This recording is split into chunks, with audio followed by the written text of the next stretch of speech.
وليبلغن هذا الأمر أقصى المشرق والمغرب. جب اللہ تعالیٰ نے نبوت کا تاج حضرت محمد صلی اللہ علیہ وسلم کے سر پر سجا دیا، آپ صلی اللہ علیہ وسلم 3 یا 4 سال تک دعوت کے کام کو خفیہ طور پر کرتے رہے۔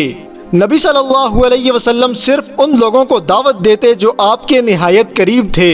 پھر 614 عیسوی میں اللہ تعالیٰ نے حکم نازل فرمایا، اے محمد صلی اللہ علیہ وسلم، اب آپ اپنے نزدیک ترین قرابت داروں کو عذاب الہی سے ڈرائیے۔ اس آیات کے نزول کے بعد آپ صلی اللہ علیہ وسلم نے اپنے خاندان بنو عبد المطلب کو دعوت پہ بلایا۔ آپ کے چچوں سمیت 45 افراد شریک ہوئے۔ اس مجلس میں ابو لہب نے مخالفت کرتے ہوئے سخت ناراضگی کا اظہار کیا۔ پوری مجلس میں سے صرف 13 سالہ علی نامی بچے نے قدم بہ قدم ساتھ دینے کا اعلان کیا۔ ابھی محفل برخاست ہونے والی تھی کہ چچا ابو طالب کی آواز نے مجمع کا سکوت توڑا۔ چچا ابو طالب نے کہا، اے محمد صلی اللہ علیہ وسلم، تم کو تمہارے اللہ نے جس کام کا حکم دیا ہے تم اس کو انجام دو۔ میں تمہاری حفاظت اور اعانت کرتا رہوں گا جب تک میری جان میں جان ہے۔ ابو طالب کی حمایت نے حضور صلی اللہ علیہ وسلم کے حوصلوں کو بلند کیا۔ پھر ایک صبح سویرے آپ صلی اللہ علیہ وسلم نے کوہ صفا کی سب سے اونچی چوٹی پر کھڑے ہو کر قریش کے تمام خاندانوں کا نام لے کر انہیں دین حق کی دعوت دی۔ یہ دعوت سرداران مکہ کے خود ساختہ خداؤں کے خلاف گویا اعلان جنگ تھی۔ چنانچہ انہوں نے بھرپور مزاحمت کا فیصلہ کیا اور پھر غنڈہ گردی، تہمتوں، بیہودہ گالیوں کا ایک لامتناہی سلسلہ شروع کر دیا۔ دنیا کا کوئی ظلم، کوئی تشدد ایسا نہ تھا جو حضور صلی اللہ علیہ وسلم اور ان کے جانثار صحابہ کے ساتھ پیش نہ آیا ہو۔ اس گمبھیر صورتحال میں حضور صلی اللہ علیہ وسلم نے مسلمانوں کو حبشہ کی جانب ہجرت کرنے کی اجازت دے دی۔ چنانچہ 5 رجب 615 عیسوی میں حضرت عثمان کی قیادت میں 12 مرد اور 4 خواتین پر مشتمل قافلہ حبشہ کی طرف ہجرت کر گیا۔ اس میں آپ صلی اللہ علیہ وسلم کی صاحبزادی اور حضرت عثمان کی زوجہ حضرت رقیہ رضی اللہ تعالی عنہا بھی شامل تھیں۔ ہجرت کرنے والا دوسرا گروپ 82 مردوں اور 18 خواتین پر مشتمل تھا۔ اس کے بعد مکہ مکرمہ میں ہی حضرت عمر بن خطاب رضی اللہ تعالی عنہ نے اسلام قبول کر لیا۔ حضرت عمر کے اسلام لانے کے بعد مسلمانوں نے پہلی مرتبہ صحن کعبہ میں حضور صلی اللہ علیہ وسلم کی اقتداء میں باجماعت نماز ادا کی۔ 617 عیسوی میں مشرکین مکہ نے بنی ہاشم اور بنی مطلب کا سوشل بائیکاٹ کرنے کا فیصلہ کر لیا اور یہ فیصلہ لکھ کر خانہ کعبہ کے اندر لٹکا دیا گیا۔ لہٰذا ابو طالب مجبور ہو کر تمام خاندان ہاشم کے ساتھ شیب ابی طالب میں پناہ گزیر ہو گئی۔ یہ اتنا سخت وقت تھا کہ حضور اکرم صلی اللہ علیہ وسلم اور آپ کے صحابہ نے پتے کھا کر اور چمڑا چبا کر گزارا کیا۔ محصوری کا یہ انتہائی تکلیف دہ عرصہ 3 برسوں پر محیط تھا۔ شیب ابی طالب میں محصوری کے 6 ماہ بعد رجب 10 نبوی میں رسول اللہ صلی اللہ علیہ وسلم کے سب سے بڑے محسن اور حمایتی جناب ابو طالب 80 سال کی عمر میں انتقال کر گئے۔ ابھی حضور صلی اللہ علیہ وسلم چچا کا غم بھلا نہ پائے کہ ماہ رمضان میں حقیقی مددگار اور غم گسار شریک حیات حضرت خدیجۃ الکبریٰ بھی خالق حقیقی سے جا ملیں۔ اس لیے اس سال کو عام الحزن یعنی غم کا سال کہا گیا۔ ان 2 عظیم ہستیوں کے دنیا سے اٹھ جانے کے بعد مشرکین کے ظلم و ستم اپنی انتہا کو پہنچ گئے۔ رسول اللہ اور ان کے صحابہ کو دی جانے والی اذیتیں تمام حدیں پار کر گئیں۔ حضور صلی اللہ علیہ وسلم کے گھر میں ام کلثوم اور حضرت فاطمہ بالکل اکیلی ہوتیں، تو حضور نے اپنی ان 2 بیٹیوں کے لیے شوال 10 نبوی میں 50 سالہ بیوہ خاتون حضرت سودا بنت زمحہ سے نکاح فرمایا۔ جب مکہ کے لوگ آپ کی بات پر دین اسلام کو قبول کرنے پر تیار نہ ہوئے تو آپ اس خیال سے طائف تشریف لے گئی کہ وہاں قبیلہ ثقیف کی بڑی جماعت ہے، اگر وہ مسلمان ہو جائیں تو دین اسلام پھیلنے کی بنیاد پڑ جائے گی۔ حضرت محمد صلی اللہ علیہ وسلم اپنے آزاد کردہ غلام حضرت زید بن حارثہ کے ساتھ طائف چلے گئے۔ جہاں آپ نے 10 دن قیام فرمایا۔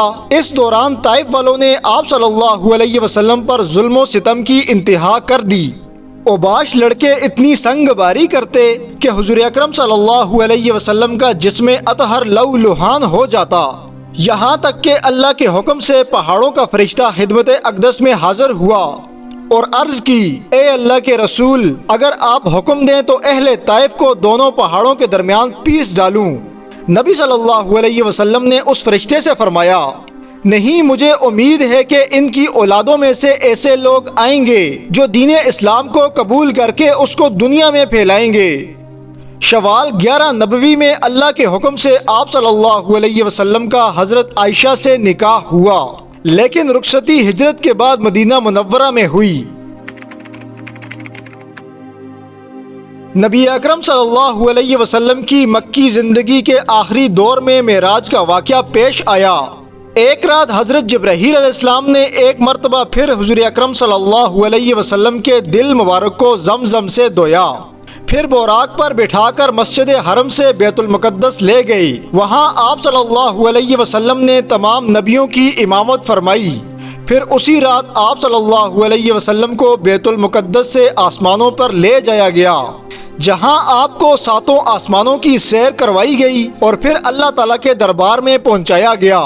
یہیں پنجگانہ نمازیں فرض ہوئیں اور اسی رات آپ صلی اللہ علیہ وسلم کو واپس مسجد حرم پہنچا دیا گیا۔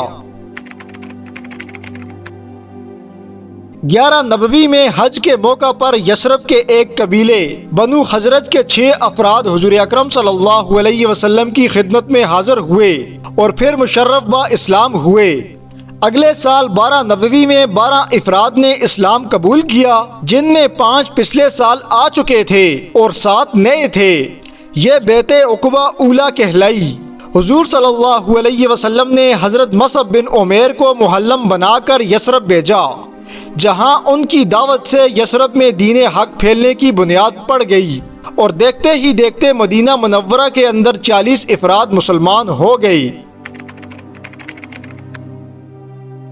جمعہ کی سپیر آپ صلی اللہ علیہ وسلم اس شان سے مدینہ میں داخل ہوئے کہ پورا مدینہ آپ کے استقبال کے لیے پرجوش تھا۔ اس وقت انصار کی بچیاں خوشی کے نغمے گا رہی تھیں۔ حضرت محمد صلی اللہ علیہ وسلم نے حضرت ابو ایوب انصاری کے گھر قیام فرمایا۔ مدینہ آمد کے فوراً بعد آپ صلی اللہ علیہ وسلم نے مسجد نبوی کی بنیاد رکھی اور صحابہ کے ساتھ خود بھی بڑھ چڑھ کر اس تعمیر میں حصہ لیا۔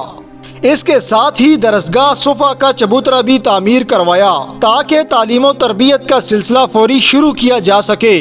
مسجد سے متصل ہی اپنی ازواج مطہرات کے لیے حجرے بنوائے۔ اہل خانہ کو مکہ سے مدینہ بلوایا اور آپ خود بھی حضرت ایوب کے گھر میں 7 ماہ قیام کے بعد اپنے حجرے میں منتقل ہو گئی۔ مدینہ تشریف لانے کے بعد آپ نے حضرت انس بن مالک کے مکان میں مہاجرین اور انصار کے درمیان مواخات یعنی بھائی چارہ کروایا۔ نیز اس کے ساتھ ہی مدینہ کے یہود کے ساتھ بھی ایک معاہدہ کیا۔ شعبان 2 ہجری میں اللہ نے اپنے محبوب صلی اللہ علیہ وسلم کی خواہش کو مد نظر رکھتے ہوئے نماز ظہر کے دوران تحویل قبلہ کا حکم نازل فرما دیا۔ حضرت جبرائیل وحی لے کر حاضر ہو گئے کہ تم اپنا چہرہ مسجد حرم کی طرف پھیر دو اور جہاں کہیں بھی رہو مسجد حرم کی طرف منہ کر کے نماز پڑھ لیا کرو۔ رمضان 2 ہجری میں مدینہ منورہ سے 80 میل دور بدر کے مقام پر حق کو باطل کا پہلا معرکہ ہوا، جس میں 313 مجاہدین کو 3 گنا مشرکین کے لشکر کے مقابلے میں فتح نصیب ہوئی۔ ابو جہل 2 کم سن بچوں کے ہاتھوں جہنم رسید ہوا۔ 2 ہجری میں ہی رمضان کے روزے اور زکوٰۃ فرض ہوئی۔ اسی سال پہلی مرتبہ حضور اکرم صلی اللہ علیہ وسلم کی امامت میں عید الفطر کی نماز عیدگاہ میں ادا کی گئی اور اسی سال حضرت فاطمہ اور حضرت علی کا نکاح بھی غزوہ بدر کے بعد کر دیا گیا۔ 7 شوال 3 ہجری کو احد کے پہاڑ کے دامن میں غزوہ احد ہوا۔ جبل رماتا پر متعین چند افراد کی غلطی کی وجہ سے اس جنگ میں مسلمانوں کو شدید جانی نقصان اٹھانا پڑا۔ حضور صلی اللہ علیہ وسلم کے چچا حضرت حمزہ رضی اللہ تعالیٰ عنہ سمیت 70 سے زیادہ صحابہ شہید ہوئے۔ خود نبی اکرم صلی اللہ علیہ وسلم کے دندان مبارک شہید ہو گئے اور چہرے پر بھی زخم آئے۔ ماہ رمضان میں حضرت فاطمہ رضی اللہ تعالیٰ عنہ کے ہاں امام حسن کی ولادت ہوئی۔ حضور نے حضرت عمر فاروق رضی اللہ تعالیٰ عنہ کی صاحبزادی حضرت حفصہ سے نکاح فرمایا اور حضرت عثمان غنی کا نکاح حضور کی دوسری صاحبزادی حضرت ام کلثوم سے کروا دیا گیا اور اسی سال وراثت کا قانون بھی نازل ہوا۔ 4 ہجری میں بنی نذیر اور غزوہ بدر ثانی ہوا۔ اسی سال حضرت زینب بنت خزیمہ سے آپ صلی اللہ علیہ وسلم کا نکاح ہوا، لیکن چند ماہ بعد ہی ان کا انتقال ہو گیا۔ اسی سال شوال میں حضرت محمد صلی اللہ علیہ وسلم نے ام سلمہ سے بھی نکاح فرما لیا۔ شعبان میں حضرت فاطمہ کے ہاں امام حسین کی ولادت ہوئی۔ شراب کی حرمت کا حکم بھی اسی سال نازل ہوا۔ شعبان 5 ہجری میں غزوہ بنی مستلق ہوا۔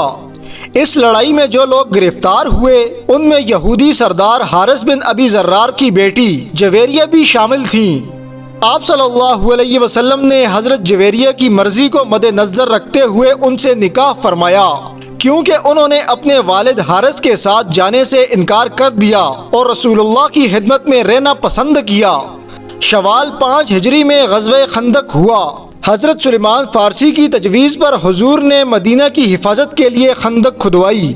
مشرکین نے 1 ماہ تک مسلمانوں کا محاصرہ جاری رکھا۔ اللہ کی جانب سے ایک تیز آندھی نے مشرکین کے حوصلوں اور ارادوں کو چکنا چور کر دیا اور مشرکین لوگ خوفزدہ ہو کر رات کی تاریکی میں فرار ہو گئے۔ 5 ہجری میں پردے کا حکم نازل ہوا۔ پانی نہ ملنے کی صورت میں تیمم کی اجازت بھی ملی اور اسی سال حضور اکرم صلی اللہ علیہ وسلم کا نکاح حضرت زینب سے ہوا۔ 7 ہجری میں خیبر کا واقعہ پیش آیا۔ خیبر مدینہ منورہ کے شمال میں 150 کلومیٹر کے فاصلے پر یہودیوں کا ایک مضبوط قلعہ تھا۔ خیبر کا یہ مقام مسلمانوں کے خلاف سازشوں کا ایک بڑا مرکز تھا۔ صلح حدیبیہ کے بعد 7 ہجری میں آپ صلی اللہ علیہ وسلم صحابہ کے ساتھ خیبر کی فتح کے لیے روانہ ہوئے۔ خیبر کی فتح کا سہرا سیدنا علی المرتضیٰ کے سر رہا۔ اس جنگ کے قیدیوں میں یہودیوں کے سردار خی ابن اخطب کی صاحبزادی صفیہ رضی اللہ تعالیٰ عنہ بھی تھیں، جن سے بعد میں آپ صلی اللہ علیہ وسلم نے نکاح فرما لیا۔ 8 ہجری میں اللہ تعالیٰ نے حضور اکرم صلی اللہ علیہ وسلم اور مسلمانوں کو فتح مکہ نصیب فرمائی۔ 10 ہجری میں مختلف علاقوں سے لوگوں نے قافلوں کی صورت میں آ کر اسلام قبول کرنا شروع کر دیا۔ 10 ہجری کا رمضان حضور اکرم صلی اللہ علیہ وسلم کا آخری رمضان تھا، چنانچہ آپ صلی اللہ علیہ وسلم نے اس رمضان میں 20 روزہ اعتکاف کیا۔ 26 ذی القعدہ 10 ہجری کو حضور اکرم صلی اللہ علیہ وسلم حجۃ الوداع کے لیے مدینہ سے روانہ ہوئے اور 5 ذی الحج کو مکہ داخل ہوئے۔ 8 ذی الحج بروز جمعرات مینا روانہ ہوئے اور اگلے روز طلوع آفتاب کے بعد مینا سے عرفہ کی طرف روانگی ہوئی، جہاں قصوہ نامی اونٹنی پر سوار ہو کر آپ نے خطبہ ارشاد فرمایا۔ 10 ذی الحج کو مینا سے مکہ روانہ ہوئے اور پھر 13 اور 14 ذی الحج کی درمیانی شب میں مدینہ کے لیے روانہ ہو گئے۔ 11 ہجری وسط محرم میں یمن کے وفد نخ نے اسلام قبول کیا۔ یہ آخری وفد تھا جو حضور اکرم صلی اللہ علیہ وسلم کی زندگی میں آپ کے پاس آیا تھا۔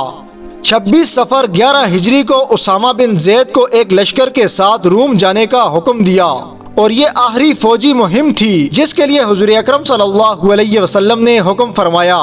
29 صفر 11 ہجری کو مرض وفات کا آغاز ہوا۔ مرض کی شدت کے سبب حضرت عائشہ کے حجرے میں وفات تک 7 دن قیام فرمایا۔ وفات سے 5 روز قبل بروز جمعرات نماز ظہر باجماعت ادا کروائی اور آخری خطاب فرمایا۔